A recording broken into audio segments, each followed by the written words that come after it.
هذا هو الشارع اللي فيه السوق الليلي اللي صورت لكم منه السوق الليلي. هذا هو الشارع يعني كيفاش داير تبارك الله بالكبر ديالو. فيه 3 فوا، ها الفوا الاول، ها الفوا الثاني، ها الفوا الثالث، 3 فوا. وانا غادي ندور الجهه الاخرى. هما يلاه بداو تيجيو، يلاه بداو تيحطوا. هذا هو الشارع اللي تيتسد ما تيبقى لا يدي لا يجي.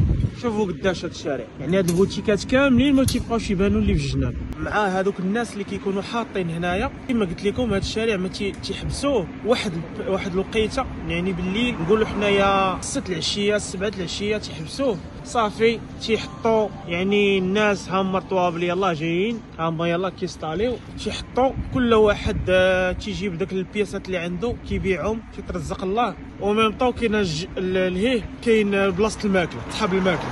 شوفوا الشارع قداش، يعني فكره ممتازه، اللهم بارك. فكره ممتازه، وان شاء الله تكون عندنا حتى حنا في المغرب. نبداو بالدار البيضاء هي الاولى، نديروا سوق ليلي، واحد الشارع يكون طويل فيه 3 ديال لي فوا ولا 2 ديال لي فوا، يكونوا صحاب الماكله. الناس الفكره ديالو هو ان الناس اللي تكونوش مسالين او باش كيلقاو المحلات سادين تيجيو بالليل كيتقضيو الغراض، خصوصا في الصيف. هنا بلاصه الماكله خصوصا في الصيف كيكونوا الناس برانيين تيجيو مسافرين، يعني باش يتقداو بزاف الحوايج وتخفف حتى السيركيلاسيون على النهار. يعني الناس اغلبيه يعني واحد 25% 30% غادي تتقدى بالليل، وحتى السيركيلاسيون النهار غادي تخفف، ما غيبقاش الزحامات، ما غتبقاش الشفره، ما غتبقاش بزاف ديال الحوايج.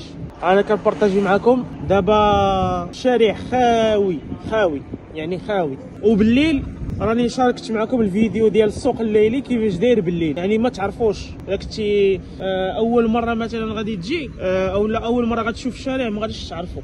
انا بارطاجيت معكم قبل وبعد. الله يسر الامور جميع، ونتلاقاو ان شاء الله في فيديو جديد برعايه دائما توب ارتيكل بالجمله.